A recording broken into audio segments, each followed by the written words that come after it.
We'll go ahead and get started. Welcome everybody to the Economic Development Committee for the Maricopa Association of Governments for February 2nd, 2021. I'm going to go ahead and call the meeting to order. Good morning, everyone. MAG staff will now take roll call to ensure that we have a quorum present for the meeting. Please note, all meeting attendees will enter muted. Phone-only attendees will need to press *6 to unmute at the beginning of the meeting, and if they are subsequently muted by the host. Please remember to mute when you are not speaking to create a positive experience for all attendees. Okay, Denise. Thank you, Chair. I'm going to go through the list of members. Please make sure you are unmuted and indicate whether you are present when I call your name. Mayor Barney. Present. Thank you. Steve Betts. Present. Thank you. Tony Bradley. Present. Thank you. Paul Carden. Present. Thank you. Vice Mayor Crane. Present. Angela Creedon.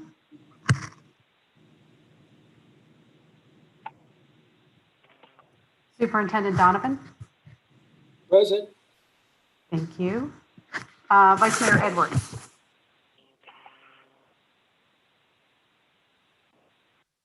Neil Juliana. Present. Thank you. James Griffiths. Present. Thank you. Councilmember Guardado. Here. Thank you. Councilmember Hampton. Here. Thank you. Mayor Hermosillo. Present. Thank you. Senator Hoffman. Vice Mayor Keating. Jim Kenney. Mayor LaVault. Hi, Denise. I'm here and healthy. Great to hear, Mayor. Governor Lewis. I'm here, present. Thank you. Councilmember Melnoff. Present. Thank you.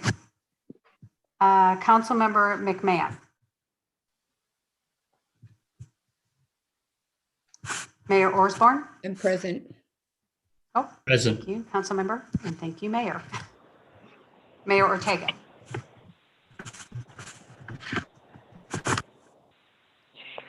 Councilmember Pineda. Present. Thank you. Darcy Renfrew. Councilmember Rowe. Present.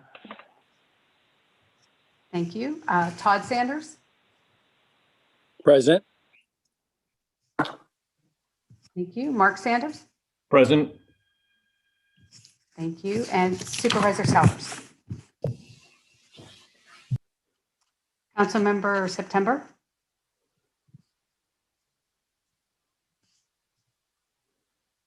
Vice Mayor Smith.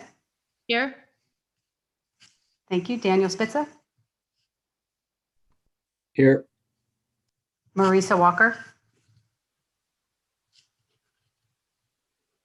Bob Worsley. Here. Thank you. I see Angela, so I'm going to mark her as present as well. Hi, Angela. And Chair Luna is here as well. Is there anybody that I did not call that is present? Mayor Ortega, I'm here. Mayor Ortega and Sintra. Yes. Anybody else? This is Peggy McMahon. Not sure if you heard me say here. I did, Councilmember. Thank you. We're done. Thank you. Oh, excellent. A quorum is now present. The web conference meeting of the MAG Economic Development Committee is now called to order. As a reminder, please remember to mute your phone when you are not speaking. Moving on to agenda number 2, item number 2 is called to the audience. Members of the public were asked to submit written comments related to this meeting through the MAG website. Comments may be sent at any time leading up to the meeting, but must be received at least 1 hour prior to the posted start time for the meeting. This is the opportunity for the public to comment on items that fall under MAG's jurisdiction that are not on the agenda, or that are on the agenda for discussion and not for action. MAG staff, have we received any public comments? We received no comments for this item or any other item on the agenda. Thank you, Denise. Moving to item number 3 is approval of December 1st, 2020 Economic Development Committee meeting minutes. Does any member of the EDC have any questions or comments relative to the minutes? I would move the minutes. Second, Mayor Hermosillo. All righty. I have a motion by Mr. Betts and seconded by Mayor Hermosillo. Is there any discussion on the motion? Great. MAG staff, would you please take a roll call vote? Yes, thank you, Chair. I'm going to go through the list and please indicate how you vote when I call your name, and be sure to unmute your phones. Mayor Barney. Yes. Thank you. Steve Betts.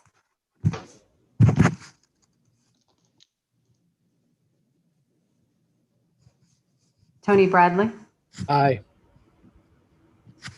Paul Carden. Aye. Vice Mayor Crane. Aye. Thank you. Angela Creedon. Aye. Thank you. Superintendent Donovan. Aye. Thank you. Neil Juliana. Aye. James Griffiths. Aye. Councilmember Guardado.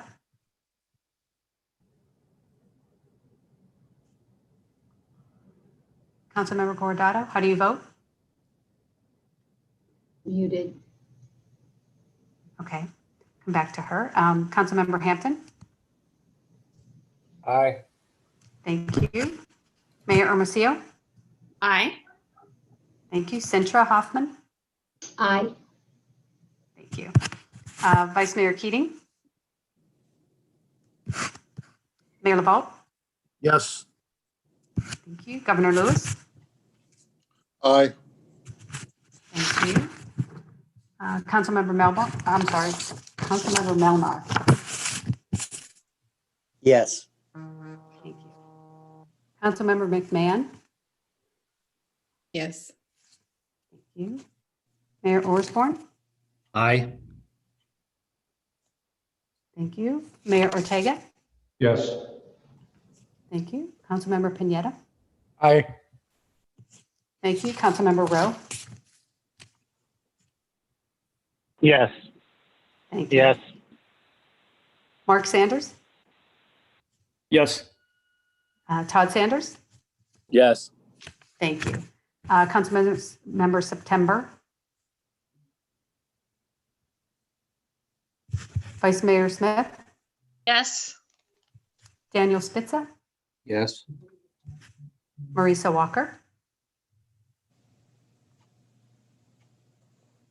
Marisa, I know you chatted me. We cannot hear you. If you chat your vote, that would be great. And Bob Worsley. Aye. Thank you. And Councilmember Luna, how do you vote? Aye. And I'm going to go back to Councilmember Guardado. Yes. Thank you. Thank you. And Maurice, you're welcome. And Marisa Walker votes yes as well. Is there anyone I did not call? Okay, the agenda item has passed unanimously. Great. Thank you so much. Next item is number 4. The next item is agenda number 4, which is a Mesa Care Small Business Technical Assistance Program. Jay O'Donnell, Assistant Economic Development Director for the City of Mesa, and Jenny Poon, founder of Cahoots, will provide this report. Welcome, ladies. Good morning. Thank you, Chair Luna. Appreciate it. I'm so used to calling you council member, so forgive me if I slipped. And thank you to members of the committee for the invitation today. It is a privilege and a pleasure to present the Small Business Technical Assistance Program, just some brief highlights. And before we get into that, I did want to also just remind everybody that this was a very small piece of a massive COVID relief effort taken on by the City of Mesa. So Really excited to share the information today, and there are so many more programs and services that were launched as part of the Mesa Cares program overall. Next slide, please. The technical assistance program was also just part of an overall small business reemergence program. We had really a three-tiered approach. Our grant program assisted Mesa businesses with utility and rent or mortgage payments for up to 90 days. We also had marketing campaigns that were running targeting visitors in our drive markets, as well as targeting local and regional residents to shop Mesa businesses. And then the technical assistance program we had as another tier, but all of these were really to bolster the business's recovery and promote resiliency. Next slide. The CARES grant program in Mesa assisted 525 businesses with utility and rental assistance. And then we also contributed to the Maricopa County effort, and the county awarded $4.6 million additionally to 220 Mesa businesses. So our portion from the city of Mesa was $2 million of that 4.6 million. So that, I think, was also a success. Next slide. The Small Business Technical Assistance Program highlights, and we're just going to touch on sort of the high level stuff here.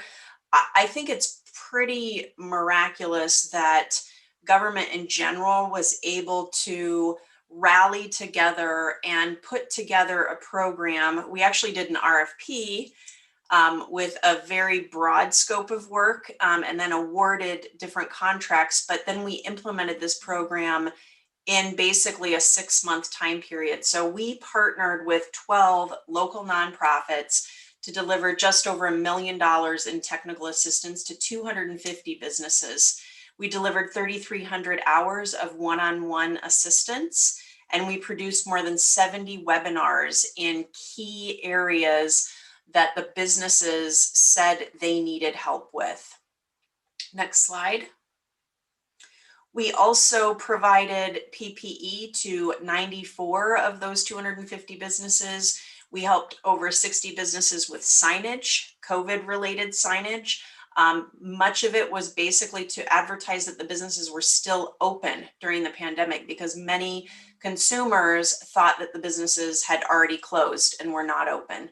And then we assisted restaurants with the alfresco patio expansion, as well as customized training, restaurant boot camps provided by Local First, and additional rental assistance at our community kitchen. Next slide. Thank you.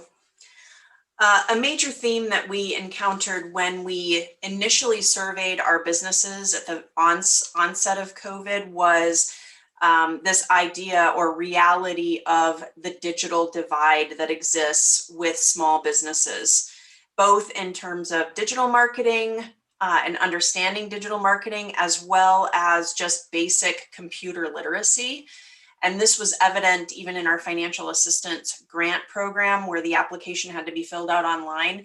Many businesses didn't know how to fill it out online. They didn't have a computer, they didn't have access to a computer. Some were calling our call center and having our call center staff fill it out for them. So we built 68 new websites, or refreshed some old websites that had not been touched in years.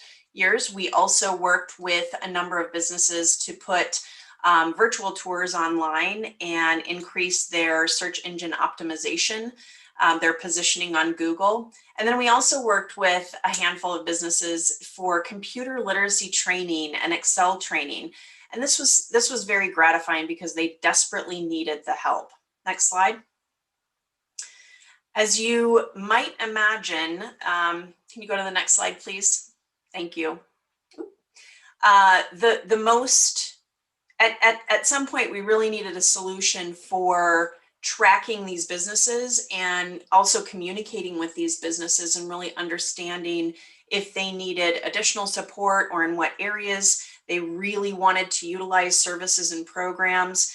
And we tried to figure out early on what was going to work well for us and what sort of a solution we needed. So we also needed a library and a way to house these webinars that were created, and a way to also provide some translation of these webinars. So Cahoots was really the solutions provider we needed. And when they submitted their proposal, we were so impressed with their delivery system that they had created and what they continue to do to evolve this digital online platform that has become a resource, not just for the city of Mesa to do the tracking and the networking and the communicating here and the real-time data analytics, but to really grow this program and reach additional businesses and to have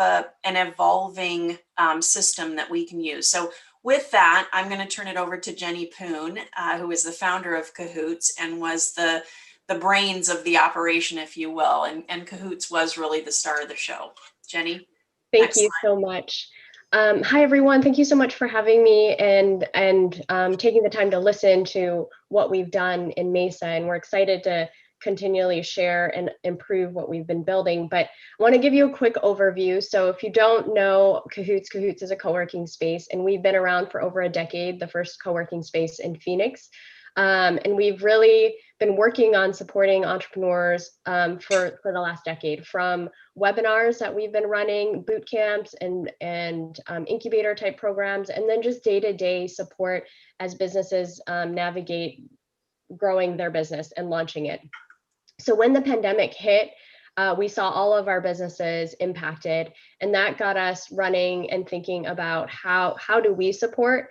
And so when we saw the RFP come through with Mesa, it became this great light bulb of could we actually multiply the impact that we're having? We want to support our own community, but we also want to support all entrepreneurs, and that's always been a big part of our mission.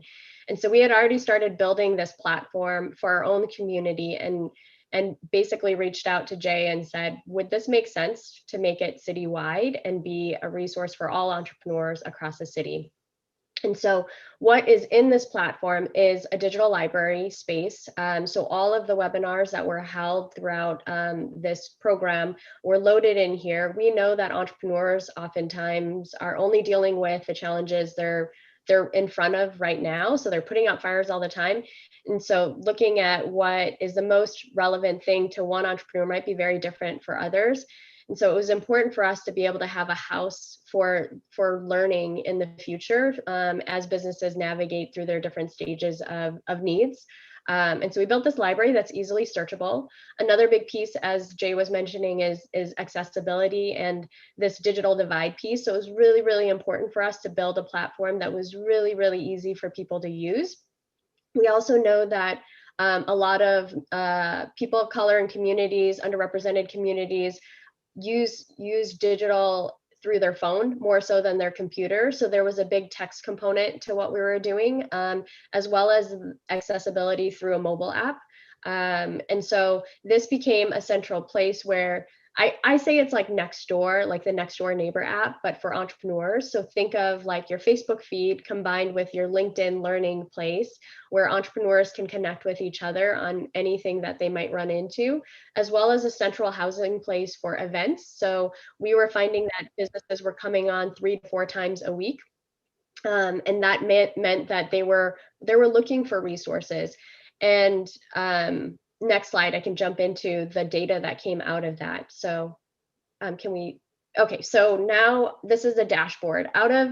While we had on the front end for a business owner, we had the networking, right? Like your Facebook feed, we had the library, we had events, we had the direct chat and the live chat for support.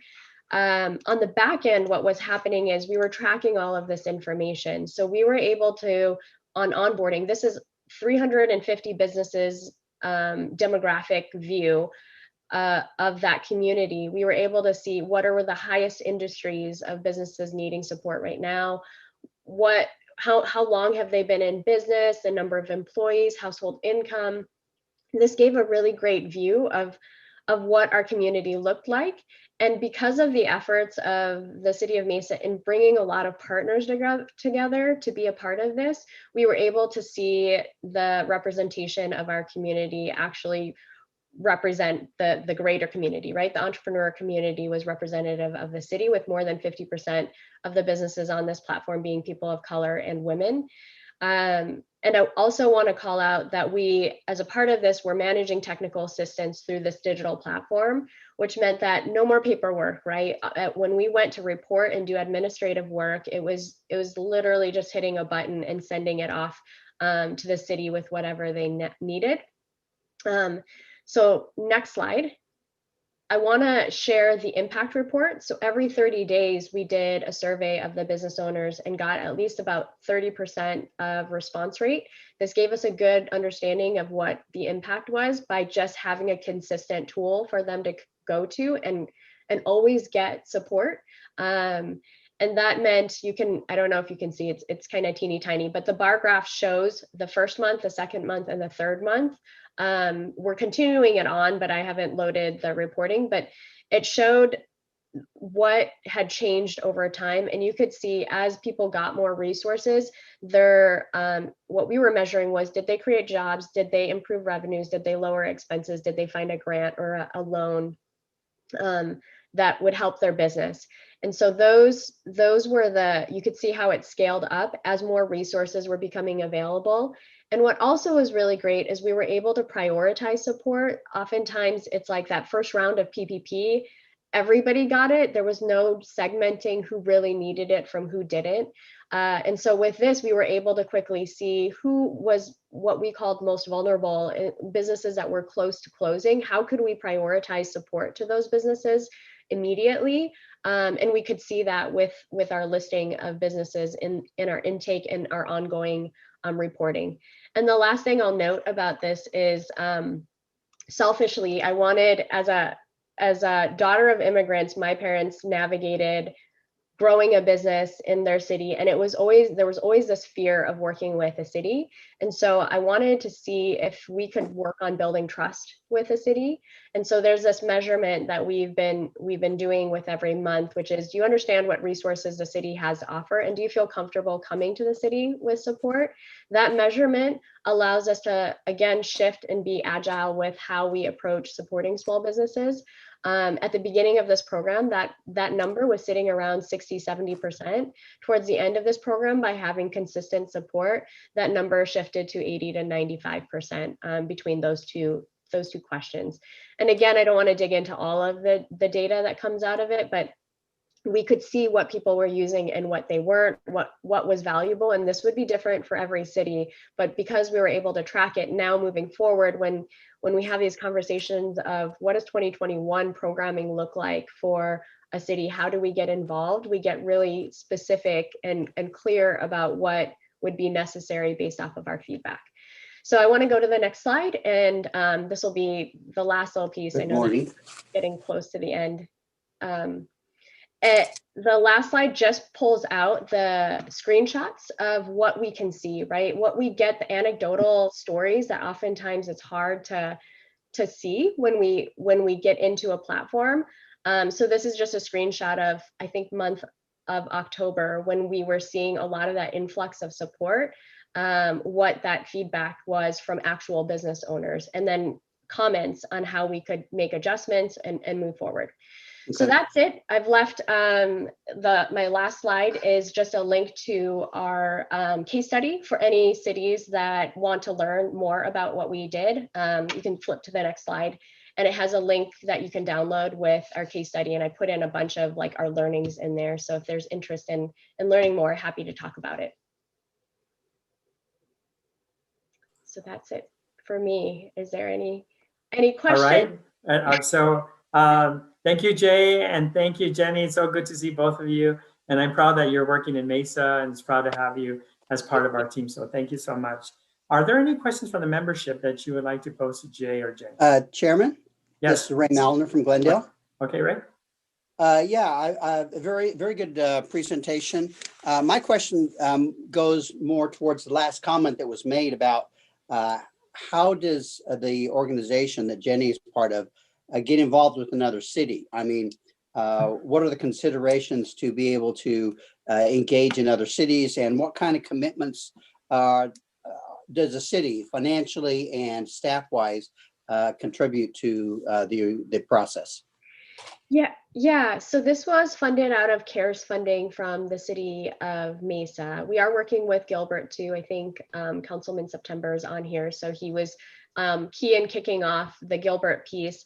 It is funded by the city, and I think our pricing will vary based off of size of city. It is something that we're working through. We are also launching in Phoenix in the next couple of weeks. And one big thing that Jay and I have been talking about a lot is how do we get cities to collaborate more?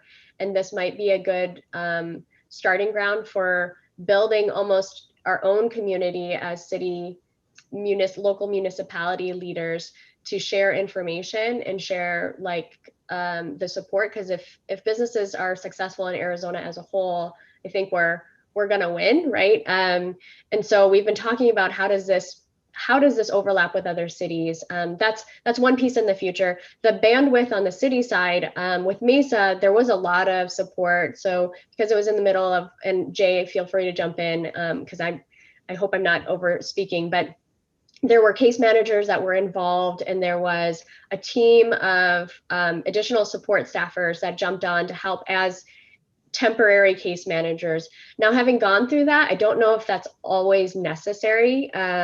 With Gilbert, we don't have any case managers. We run the program completely on our own, and we've streamlined that process of it. So in terms of a business coming on and we're running the technical assistance, so one-on-one case management with a business and directing them to advisors and managing that whole process. That's automated. I think one of the things we've learned in Mesa is that it's really important that you are knowledgeable about business and how a business needs to grow and the resources that are available. So I think it could be structured in different ways. With Mesa, we had a lot of support from the city with additional city staff. With Gilbert, there's less. And so I think it can run efficiently in cities without a ton of city staff support. Jay, I don't know, do you have additional comments? No, I think you're right on. It really depends on the vision that you have to serve those entrepreneurs and the small businesses. How much or how little hand-holding and counseling do you want to do, or can you do internally? And then do you work with a single partner like Cahoots? Do you have other partners that you want to engage for different services, and how can they plug into the platform? I think there's a base price, kind of a one-time fee to build this program and to get in, and then there are ongoing management fees or licensure that I think, depending on how many businesses you have involved, certainly warrants the cost. But then there are bells and whistles that you can choose from as well. So it really is very customizable, I think, to what your city and your business community wants and needs at various times. Yeah. So for example, Mesa had the technical assistance add-on, but isn't doing our incubator program, right? Phoenix is really bringing in partners to run a lot of the programming. And so we're not doing any technical assistance on the Phoenix program. So there's modules we can add on. Like Jay said, there's the base piece where it's the ability for businesses to connect with each other, which I was surprised to see that actually doesn't exist in small business communities. It happens a lot in knowledge worker and startup space, but not so much in small business Main Street. And then the ability to track and see the data behind it all, and do constant polling, and being that point of contact, that's just available in the way that businesses need you to be available right now. So. Great, thank you so much, ladies. Are there any other questions? I have a question. This is Sintra Yes, Sintra. Cheruna. Maybe this is more for Jay. How did you work with your Chamber of Commerce in this project, and how did you move to to Jenny as opposed to, I guess, where does the chamber fit in this dialogue? Sure. So the Mesa Chamber of Commerce was one of the 12 nonprofits that we contracted with to deliver specific services. And so the Mesa Chamber's response really centered around packages that they could put together for small businesses through their member businesses. So they were the ones who did the packages of personal protective equipment. They did signage packages, and they had 2 or 3 vendors, for each item that we had them provide. They provided legal service packages. So they might have businesses who were looking for, a 3-hour or 5-hour block of legal services. They provided IT consulting. The most popular program was by far the website development. So they had web developers who were members of the chamber who provided, I think the average amount of hours that we assigned to businesses were 20 hours to develop a new website.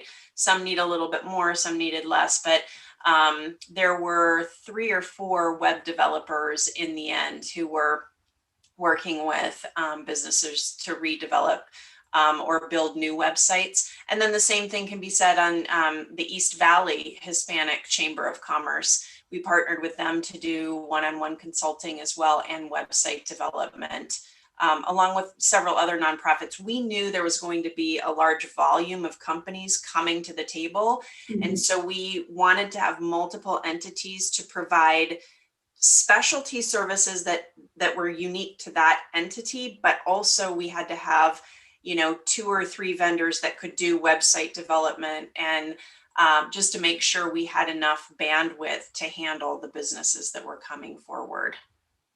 I'll also add that a lot of chambers are membership based, and not all businesses have the funds to become a member. And so we actually become like a pipeline to those chambers, so that they essentially cast a wider net of businesses that could potentially become members in their community. That's a great point. And then one more question for you, Jenny, is how would you see replicating this more on a regional basis? We've talked about now working with the city of Gilbert or town of Gilbert, and then trying to bring the cities together. How would you see this more on a regional basis? I'm not sure. I think it would be really great to create a little committee to talk about that. Jay and I keep going back and forth on those ideas. But we have also talked about regionally, like the smaller towns. We're talking to Globe and Miami and how they could actually band together and work on something. I know East Valley has its own little community that's very branded as East Valley. So I think there's ideas that we're throwing around. I'm not exactly sure how this could be launched in regionally and say like Globe Miami. I don't know what they would call that region, but they could come together and like split the cost of it if we're just talking about our platform. But and they work closely together because they're such small towns. But in terms of like East Valley, thinking about that, I think that's a conversation for building a little committee for us to work together on what makes sense for all of the cities and how we can help with that. And just to add to that, I think it's a great question because ideally this should be supporting the region as a whole. Certainly municipalities to some degree have this parochialism, and we have to make sure we're serving our businesses to the best of our ability. I think the sky is the limit, really, however you want to develop. And if you have a community who's already used to working together, if you are Westmark and you have these cities who want to cooperate and will give up some of that control, then I think that's a positive.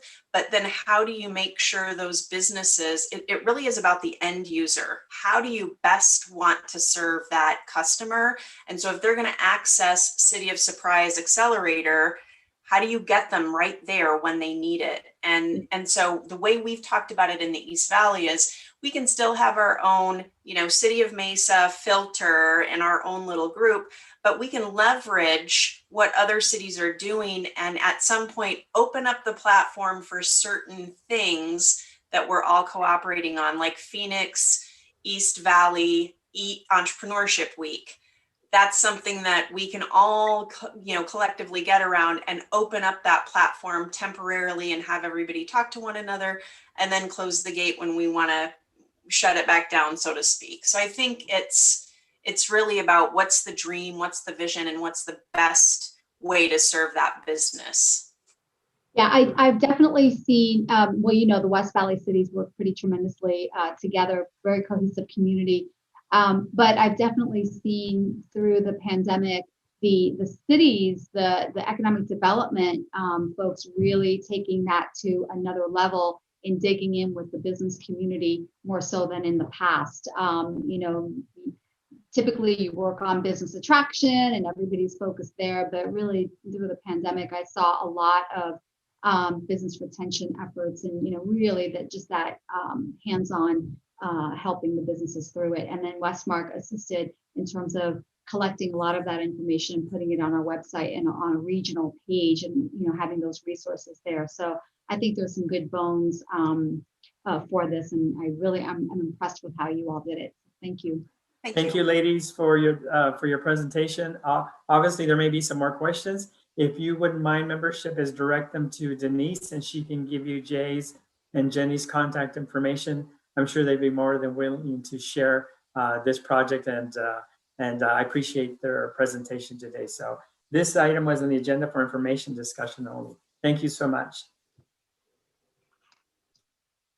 Moving on to item number 5. The next item on the agenda is a report from the Arizona Hispanic Chamber of Commerce. President and CEO Monica Villalobos will provide this report. Monica. Thank you so much, Chair Luna, and to your entire MAG staff. It has been a pleasure to work with all of them, and thank you for inviting me back to this committee every year. I really appreciate it. Today, I'm going to talk to you about 3 different things. One, I'd like to set the context for Hispanic business in Arizona and provide some data from our publication Datos, which just means data in Spanish, not a trick question. And I'll also provide some information on our Success Grants program, as well as the Community Collaborative, which is a new group you may not have heard of yet, but is working in the background between chambers and community organizations to speak in one voice. So with that said, I'll go ahead and start. If we can get to the next slide, please. Datos is the most comprehensive compilation of secondary research on Hispanic consumers in Arizona. No other chamber in the country produces a publication like this, and so we are very unique. This year will be our 25th year producing Datos. About 3 years ago, we partnered with Vitalist Health Foundation and kind of espoused a brand new best practice that they brought to Arizona called the Elements of a Healthy Community by livewell.org nationally. And what we did is we said we have so much data, and frankly, only about 25% of the data that we collect makes it into the book. We are sitting on another 75%. So we use this framework as a lens to make the data more actionable. One of our 5 pillars of excellence at the Arizona Hispanic Chamber of Commerce, which has been around, by the way, since 1948, is market intelligence, making sure that we are getting reliable, relevant, and responsible information into the marketplace. So this framework allows us to look at all the social determinants that create a healthy community. The first year we introduced the framework. The next year we focused on healthcare. Last year we focused on education. This year will be on housing. And we, next slide, please. And we're very excited to have Elsa Beljan on the MAG team on our committee and helping us really shape the narrative for Hispanics in Arizona.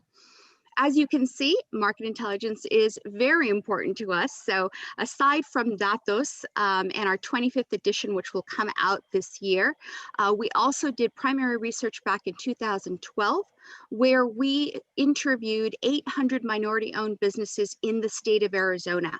This is primary research, whereas Datos is secondary research. I like primary research, particularly because we get to shape and ask the questions the way that we want them. We're not just looking at other data. And in this study, we found a lot of interesting facts, the needs and challenges of minority-owned businesses in Arizona. We're looking to go back into field. But one of the most critical was that 56% of minority-owned businesses are family-owned, and there's a huge lack of succession planning. So that was great information for us to take to financial institutions that could really help these businesses grow by creating a succession plan. And it was a little funny because we'd go to these businesses and interview them and ask these questions. And, you know, the one question was, why are you doing this? Why did you start this business? And they were all, you know, so proud and said, this is my legacy. This is what I'm leaving to my children. And we thought, that's wonderful. And then we went and we talked to the children. And they said, we want nothing to do with that business. And so it was really kind of this understanding what that dynamic is and being able to help these businesses stay in business beyond the original owners. The other set of market intelligence that we have are best practices that we produced for corporate Arizona. And these range from supplier diversity to employee resource groups, and you can see them on the screen. I will make sure that I put in the chat box the link to all of our publications.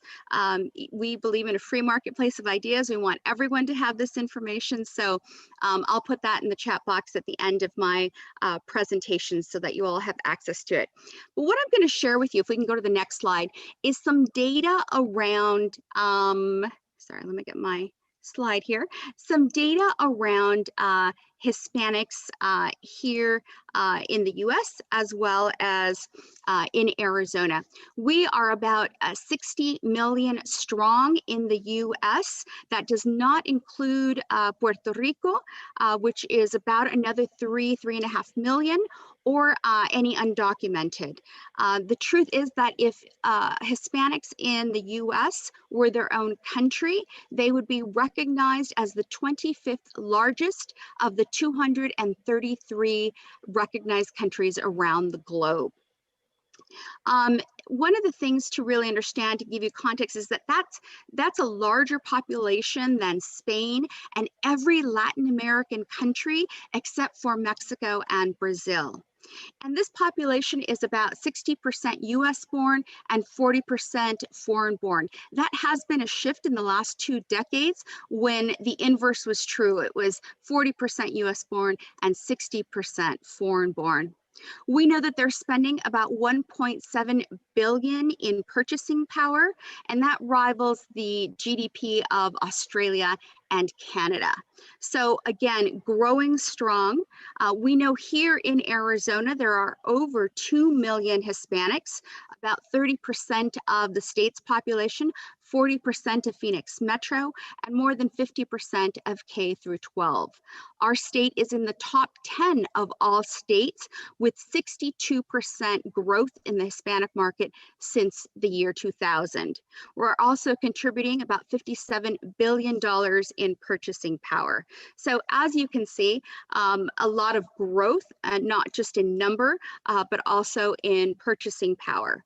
If we go to the next slide, you'll see that this also holds true for businesses. So as far as businesses are concerned, the greatest increases really between 2002 and 2019, when Hispanic businesses in the US more than doubled from 1.5 million to 4.65 million. The Stanford Latino Entrepreneurship Initiative study indicates that in 1 decade, while all other US businesses only grew about 1%, Latino business owners grew by 34%, while their white counterparts grew by about 6%. Still, Latino-owned companies average revenues about 1.2 million per year, while non-Latino-owned companies make almost double that in annual revenue. We see this in Arizona as well. And if we go to the next slide, we see that minority and Hispanic-owned firms make average annual revenue of about 110,000, while non-minority-owned firms make about 500,000. In very simple math, that disparity accounts for about $36 billion not being actualized into Arizona's economy. So the COVID and the pandemic made that even worse. So we have what I call the perfect storm happening in Arizona, right? So we have a lot of businesses, a lot of minority-owned businesses growing 3 to 4 times faster than other businesses. So they're growing horizontally, but they're not growing in average annual revenue. They don't have that depth. So scale becomes a big issue. It's for this reason that when the pandemic hit, we looked at a JP Morgan Chase Research Institute study that indicated that most businesses only have about 2 weeks in cash reserves, or float as we call it. Minority-owned businesses have even less. So we were talking about this perfect storm long before the pandemic and the need for that scale, because what's going to happen is we were going to have a lot of businesses in units growing horizontally with very little average annual revenue. And so when the pandemic hit, we knew we had to act very, very quickly, given all of this data and information. The first thing that we did is realize on March 16th that the federal monies were probably not going to trickle down to minority-owned businesses fast enough. So on the next slide, we created the Small Business Success Grant Program. And this was really meant to be a kind of a safety net for our member businesses, and they would receive $1,000 in micro grants for up to 6 weeks. To be able to transition to traditional funding. Immediately, businesses started to panic. We saw a lot of businesses turning to predatory lenders, where they were paying up to 40–50% in interest just to keep their businesses alive. So we wanted to prevent that. We also needed to give them enough time to be able to pivot their strategy and diversify the way they were offering their products. So for instance, restaurants, making sure that they were converting their waiters and waitresses into delivery and takeout ambassadors, and working on the catering side of the business versus the on-site part of the business. $1,000 a week may not seem like a lot, but given the information that I just shared with you, if average annual revenues are about $110,000, then $1,000 a week is about 50% of those revenues. So it really helped them stay in business. We also created a proprietary, if we go to the next slide, please, a proprietary platform to intake information. For those of you who know me, I am a bit of a data geek, and my happy place is really crunching data and creating programs so that we can follow data. And we were able to have a lot of takeaways from this program. I am happy to report that of the 72 businesses that receive these micro grants, 100% of them remain in business today. And that would not have been possible without that proprietary platform where we were able to track their success and their progress. It also would not have been possible without our seed funders, who looked at this and didn't waste any time in funding, creating some seed funds. So those funds came from Raza Development Fund, Comerica, US Bank, APS, Wells Fargo, and Leslie Pools. So we were able to take that information quickly, long before any other grants got up and running, and we distributed nearly $200,000 starting at the beginning of April, so 2 weeks after the shutdown. And what we know about these businesses is that most of them had been in business an average of 7 years. 3/4 were registered as LLCs. We learned that this became a real problem when applying for PPP, because a lot of them were dealing with 1099 contractors and not W-2s. And that was a really important piece for us to share with our financing partners and our funding partners. We know in terms of median annual revenue in 2019 was about 176,000, and they each averaged about 7 to 8 employees, meaning that there were about 505 jobs retained as a result of this program. 53 of those businesses were family owned, and 37 of them were dependent on the business as the sole source of income. So this was a really important program for us to step in immediately. You know, one of the things I've shared with our board of directors is on the next slide, and these are all of the testimonials that we received from our member businesses. Unfortunately, I'm not able to share the video, but I'm in the chat box putting a link to just one of the videos, and you will see how important it was to these businesses to be able to receive these grants. They were so busy filling out very cumbersome grants that were being reviewed by committees, or trying to go to their banks, filling out PPP if they could and if they were eligible. What we provided was a really easy way to receive immediate relief and give them that cushion and transitional period. So we were excited to be able to offer this program. In addition to that, we launched a series of workshops and seminars on a pivot strategy, depending on what their needs were. We converted and pivoted ourselves as an organization, and we turned our business development folks into business success grant specialists. And these were one-on-one consultants working with these member businesses to make sure that they stayed in business. So we will continue this program. It's been very successful. We continue to disperse funds as we receive them. The most recent disbursement went to 17 businesses that were part of the Wells Fargo Avanzar program through the United States Hispanic Chamber of Commerce. And so we're really excited to be able to do this and to provide some sort of safety net for those businesses. One of the things that our funders really liked about this is that these were vetted businesses. The banks had a lot of trouble because there weren't depository relationships with many of these members, and so they couldn't help them with PPP. But through this fund, they were able to fund these businesses because they knew that they were our members, and we've been around since 1948. So we have some pretty good vetting as far as our members are concerned. Moving on, I will share with you that through this, our organization stayed stronger than ever. The Arizona Hispanic Chamber of Commerce raised $500,000 in new monies, primarily through grants. We also gave back nearly $200,000 to our businesses, and we did not furlough, lay off, or cut back salaries during the pandemic. We also ended the year in a surplus, so I am very proud of the work that our team did. And before I end, I just want to share one last thing with you. If we can go to the next slide. One of the things that we all know from the pandemic was also the social unrest that was caused for many different reasons. And Robin Reed, President and CEO of the Black Chamber, and I got together and said, we really need to work together and speak in one voice, particularly to serve our members and also to have our corporate partners understand the challenges. And so we put together the Community Collaborative, and in the beginning it was the Asian Chamber, the Chinese Chamber, the American Indian Chamber, the Black Chamber, and our Hispanic Chamber. It is now 26 members strong.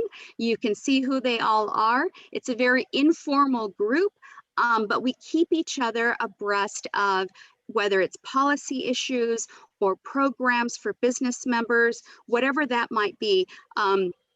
We've had a lot of interest in it, so it grew relatively quickly. And one of the things that we've been able to do on the next slide is create the Community Collaborative Diversity and Inclusion series, and really helping folks understand what those issues are, and providing a blueprint for corporate Arizona to make sure that they're embedding diversity and inclusion into their DNA as a company. And so I've included in the chat box the link to this series. There are 13 episodes that we're very proud of that range everything from allyship to microaggressions. We really want this to be something that's helpful for corporate Arizona, making sure that that diversity is not just lip service and that everyone is walking the talk. So these are some of the things that have kept us busy during the pandemic year. I came into this position in September of 2019, and I often tease, if I knew I was going to be a pandemic president, I probably would have asked for some hazard pay, but it's been exciting, and I'm going to open it up for questions because I know I threw a lot at you, so I'll open it up at that point. Thank you so much, Monica. I appreciate the hard work that you do with the Arizona Hispanic Chamber of Commerce. Are there any questions from the membership? Seeing none, if you have any questions that you'd like to go ahead and email Denise, and she will make sure that she gets them to Monica. Again, Monica, thank you for a wonderful presentation. I always enjoy attending DATOs. You always do a great job. Thank you so much. Thank you. This item is an agenda for information and discussion only. Alrighty, moving to number 6. The next item on the agenda is a report from the Arizona Thrives Initiative. Patrick Graham, Interim Director for the Arizona Thrives and recently retired Director of the Nature Conservancy, will lead the discussion. Patrick?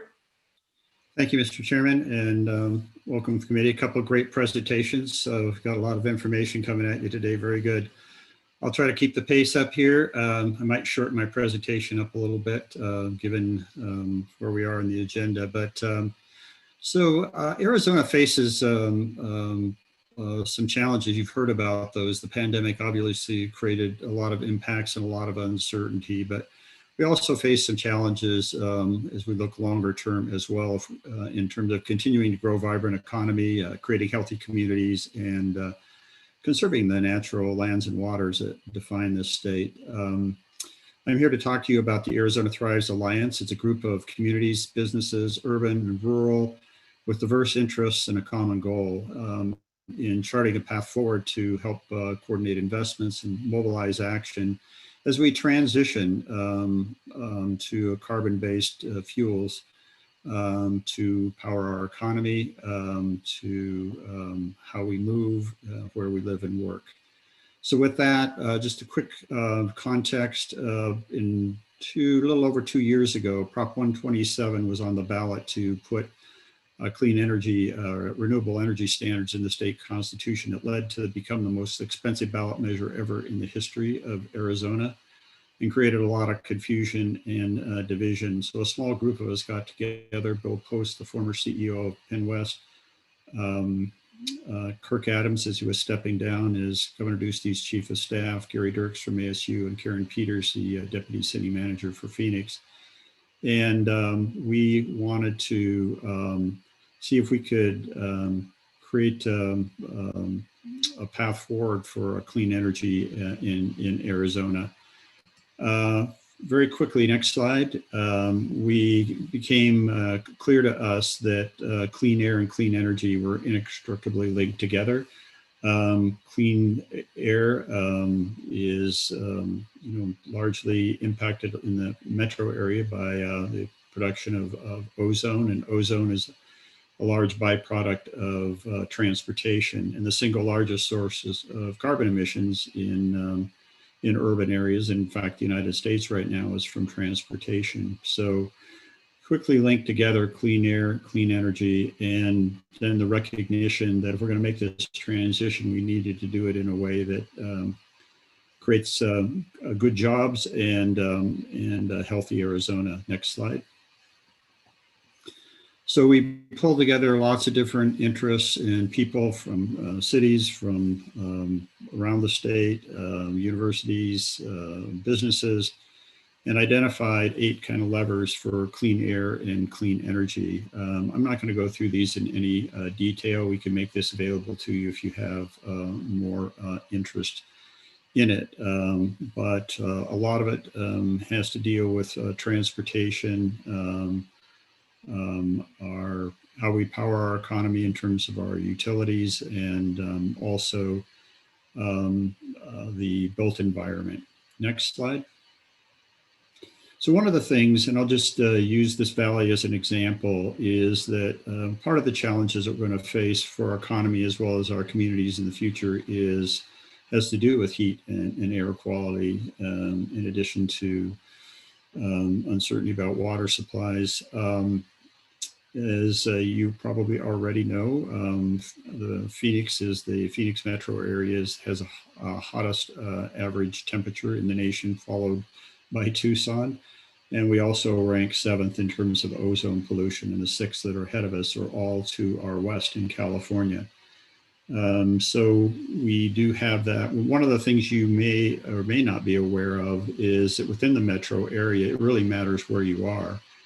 Studies have shown that within 2 miles of each other on the same day and time, communities can be as much as 13 degrees difference in their temperatures, 13 degrees. Next slide. So what you see is 3 maps here. Look at the one on urban heat. The dark red is the hottest areas. And you can kind of see the band running to the west of the I-17 over in here, and then sort of the south part of the valley. You look at the next slide in the green, and that's tree canopy. The only big difference between those communities that were 13 degrees difference in temperature was one had vegetation and the other one lacked vegetation. And you can see that it really tracks pretty closely in those parts of the valley where there's vegetation and trees and whatnot. You have cooler temperatures. So we can not only affect our climate at a large global scale, but also within the urban area. Unfortunately, when you overlay childhood poverty over the top of that, you find that they stack right up on top of each other. So unfortunately, the people that have been most vulnerable to the pandemic are also going to be most vulnerable to the air quality and heat impacts that are starting to affect our communities. The average age of longevity in South Phoenix is 74. In Scottsdale, it is, 80 or 86, I think, 12 degrees longer. That's kind of almost the difference between a first world and a third world country right here in our own valley. So these do have significant impacts. Next slide. So after we put that framework report together, and we can make that available to anybody who would like to see it, which goes through each of those levers and talks about the challenges and the opportunity. A lot of different leaders and talk about it, and just to continue to move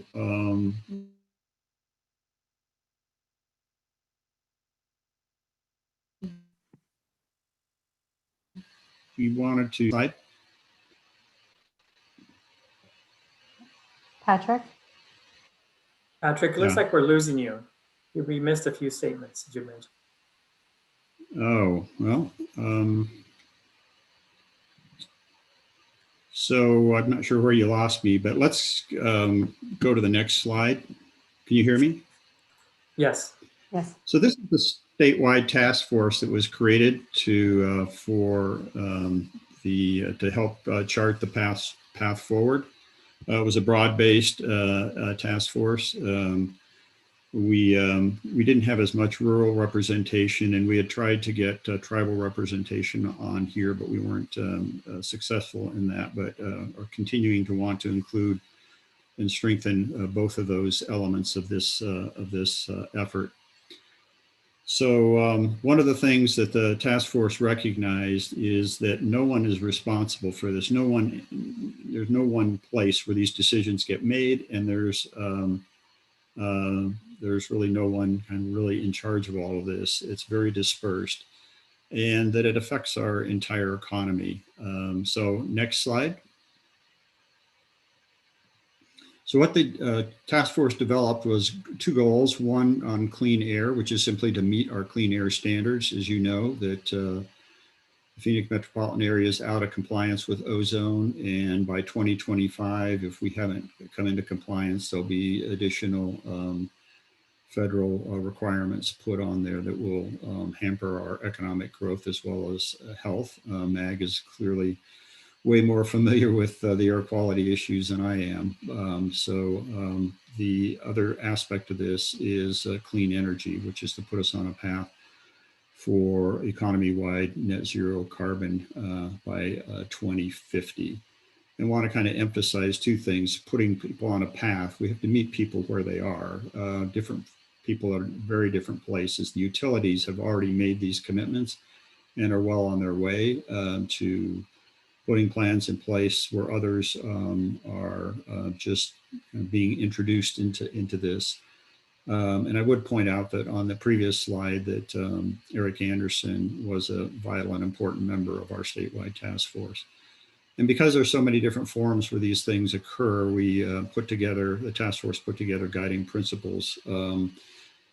Things like we wanted to make sure that it was affordable and reliable, that these were credible and actionable, and that that equity and access were important elements of solutions that are developed. Next slide.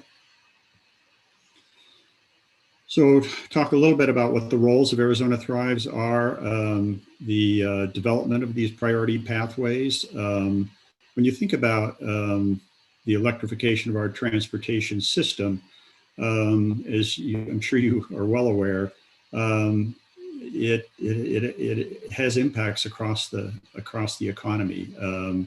Whether or not businesses choose to put charging stations at their place of work, the sale and and availability of electric vehicles, building out a charging network, the built environment, and whether or not there's new houses have electric chargers built into them, or frankly, whether the batteries in all those cars can serve as a way to help the utilities better balance out the load from renewable energy. All of these things require kind of coordination and integration. So again, the idea here is to work together with this alliance to try to help, much like you do with MAG, but on a broader scale, to try to achieve the benefits of the transition that's occurring in Arizona, that it's occurring nationally and occurring globally. We've also developed a dashboard, which is being done through the University of Arizona to help both track our progress as well as to demonstrate the commitment. Next slide. So here's some of the focus areas that the working groups within Arizona Thrives have developed. Again, these were populated by people from business, public interest, communities, universities. They've identified this kind of range of focus areas for trying to address this. I'm not going to go through those in any detail, but again, we can make those available to you, or if you have any questions about them when I'm done. And next slide. So this is the group of people that have signed on so far to the Alliance. So we are hoping that MAG will become a part of the Alliance. You can see on kind of the left side, we have various government and other organizations, and on the, or on, I guess it would be your left side. On the right side is the list of the companies that have so far joined, and that list is growing. A couple that aren't on there from just Friday were the Greater Phoenix Chamber and First Solar, both joined on Friday. I think Phoenix is taking it up at the city council tomorrow. So the list is continuing to grow. We believe that the time is right for this in Arizona. We can either chart this path in a way that works for Arizona or have others chart it for us. So with that, I'll wrap and see if you have any questions. Thank you, Mr. Graham. I appreciate that presentation. Are there any questions from the membership to Mr. Graham? All right, seeing none, this item is on agenda for information, discussion, and possible action to recommend support for the Arizona Thrives Initiative. Do I have a motion to recommend support for the Arizona Thrives Initiative? I would move that we support this initiative. Second This is motion. Steve Betts and Second by Mayor Hermosillo. Hermosillo. Great. So we have a motion from Steve Betts and seconded by Mayor Hermosillo. Is there any discussion on the motion? All right, MAG staff, would you please take a roll call vote? Member joined by phone only, please remember to press *6 to unmute. Sorry, Denise. That's okay. Thank you, Chair. I'm going to go through the list of members. Please indicate how you vote when I call your name. Mayor Barney. Aye. Thank you. Steve Betts. Yes. Tony Bradley. No. John Carden. Aye. Vice Mayor Crane.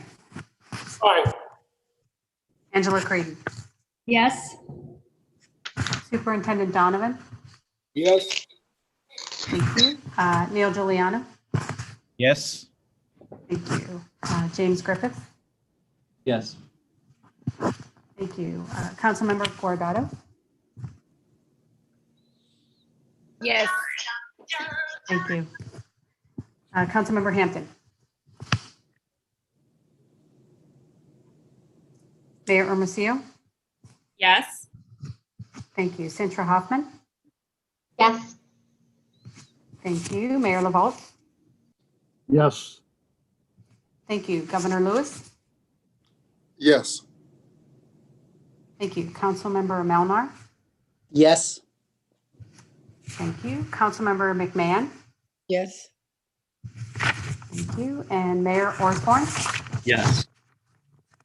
Thank you. Mayor Ortega. Yes. Councilmember Pineda. Yes.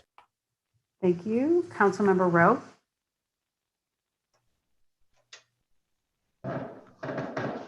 Mark Sanders. Yes. Todd Sanders. Yes. Thank you. Vice Mayor Smith. Yes. Daniel Spitza. Yes. Thank you. Marisa Walker. Yes. Thank you. Bob Worsley. Enthusiastically, yes. And I hope Mesa does this too. Thank you. And Chair Luna, how do you vote? Yes. Okay. Is there anyone I did not call? Councilmember September. Okay. Oh, Councilmember September. How do you vote? Yes. Thank you. Okay. Great. Anybody else? We miss anybody else? Great. It looks like the motion carries. And for recommendation for supporting Arizona's Thrive Initiative. Thank you so much. Next item is number 7, which is an update on Proposition 400 extension efforts. Nathan Pryor, MAG Policy and Government Relations Director, will provide this update. Nathan? Thank you, Mr. Chairman. Before I do the update, I just want to note on the Hispanic Chamber, we are planning to have minority chambers of commerce spotlighted at our Economic Development Committee meetings going forward for the kind of near to midterm future, really with an eye on diversity, equity, and inclusion issues. So highlighting those chambers and businesses therein and the diversity that they bring to the region. So just a note on that one. Thank you. Thank you, Nathan. Next slide, please. We provided an update at the last EDC meeting regarding regional transportation plan development. along with enabling legislation for Proposition 400. We continue our conversations with legislative members. There's no shortage of interest in terms of the plan development process and what's going on there. So we will continue those conversations with members of the legislature. Next slide, please. By way of reminder, this body did recommend approval, and Regional Council did approve in October the MAG policy principles, statements regarding roles and responsibilities of MAG, as well as some of the more specific legislative items in front of MAG. Next slide, please. Among those was a statement regarding development of the MAG Regional Transportation Plan and its ongoing nature, and then the future pursuit of enabling legislation. Next slide, please. I bring that up because we are right now still in our development process. Next slide, please. And I want to focus here. So upcoming, we have a number of conversations with member agencies regarding development of the plan. A lot of this happened yesterday in terms of the kickoff of this phase with our managers working group, really starting to understand the scenarios and trade-offs in front of the region as it relates to anticipated revenue and those scenarios, and also projects that have come into MAG staff, the cost estimates, so kind of the universe of costs, if you will. So probably not unsurprisingly, if we say at a half cent, even if we were to go to a full cent, we are enormously oversubscribed in terms of need.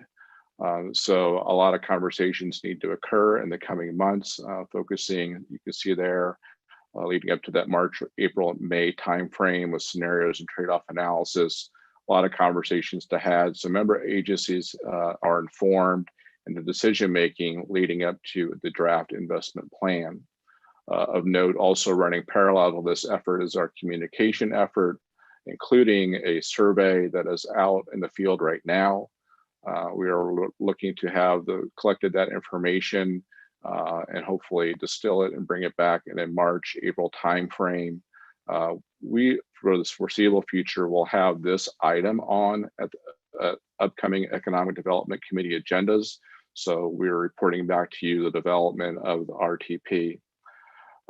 Included in all this, I highlighted at our last meeting the legislative approach to this.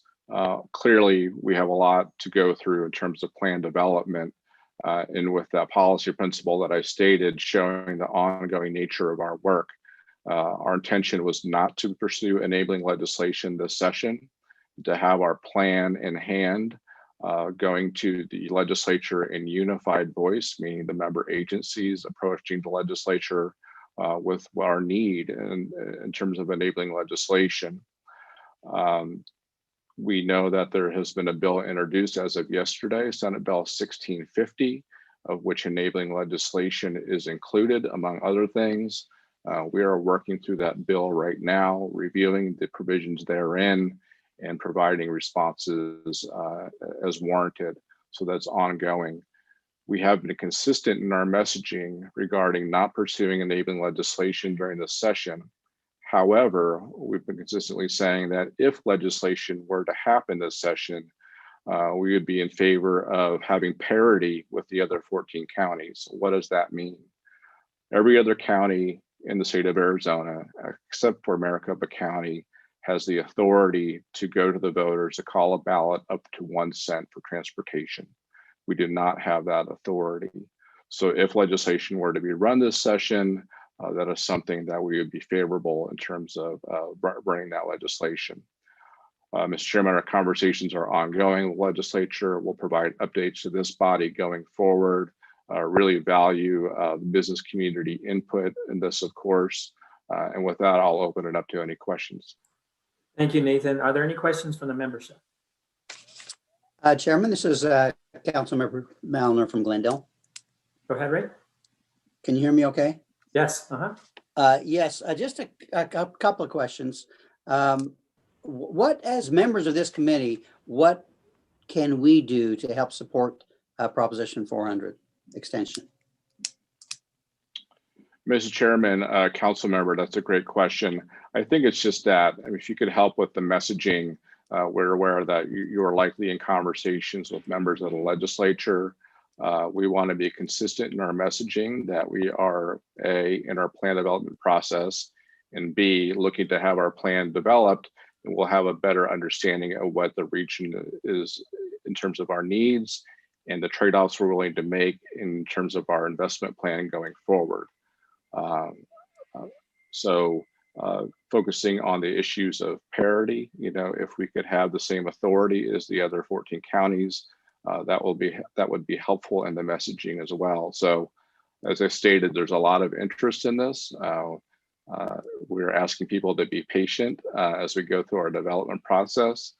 So again, the member agencies, our region is informed in terms of our transportation needs going into the future. And just a follow-up question, if I may, Chair.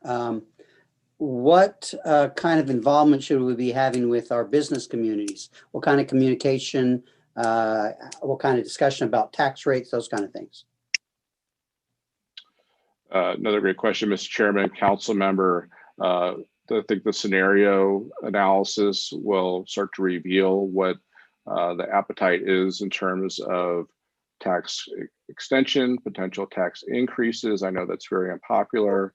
The polling will help inform that as well. So I think if we can just maintain contact with our business community in terms of the fact that we are in our plan effort and that it's ongoing, that would be helpful to message.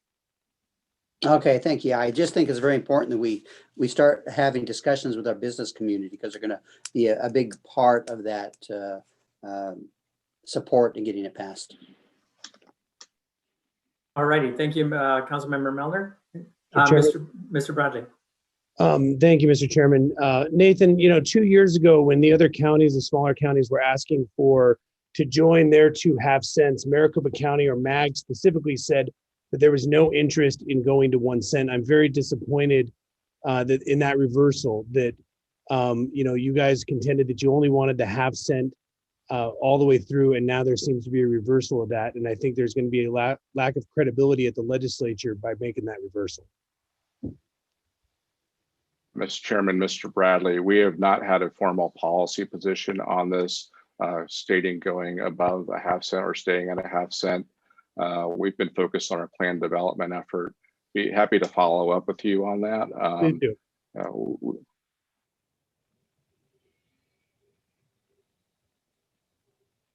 Mr. Chairman, Todd Sanders with a Phoenix Chamber. Just a quick comment. I know that go ahead, Todd. To your point about a business community meeting, I believe Dave Martin has put together a meeting for Friday. I think a lot of the folks, the business community folks on this call, are going to be there to talk about how we can support. I see Neil with a thumbs up. So I can tell you we're going to be very heavily engaged and look forward to partnering with you. Great, thank you so much. Any other questions?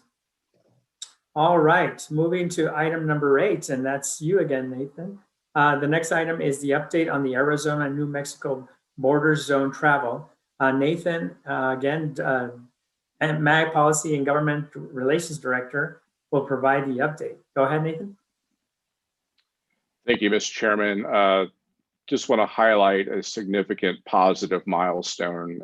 Next slide, please, regarding the border crossing card effort. So recall that for a number of years, we've been working on federal legislation to expand the border crossing card zone statewide in Arizona for Mexican visitors who have been screened and vetted and in fact hold a border crossing card. Currently, they're only allowed to travel about the Tucson area and the Yuma area. We had a study done with the University of Arizona showing $180 million positive economic impact in the first year if those visitors could travel statewide. We've really framed this as a conversation regarding economic recovery, given the pandemic, recognizing that tourism is such an important part of our economy in this region and in the state. Happy to report that in the appropriations bill that was passed in December, there was report language that included this provision about the border crossing card that encourages, and I want to be very specific on that word, encourages U.S. Customs Border Protection to look at development of a pilot program and report back to Congress within 60 days. So we're following up with our congressional delegation. I'd like to just acknowledge the bipartisan support we've received from Senator Sinema, Representative Stanton, Representative Schweikert.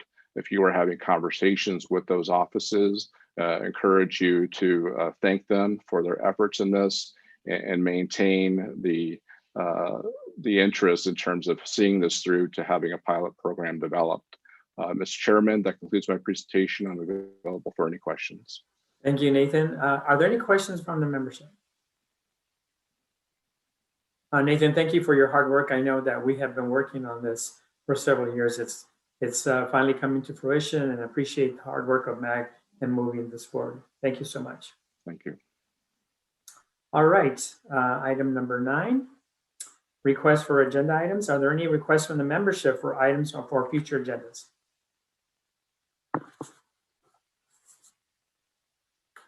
All right, hearing none. Number 10 is comments from the committee. Are there any announcements from the membership?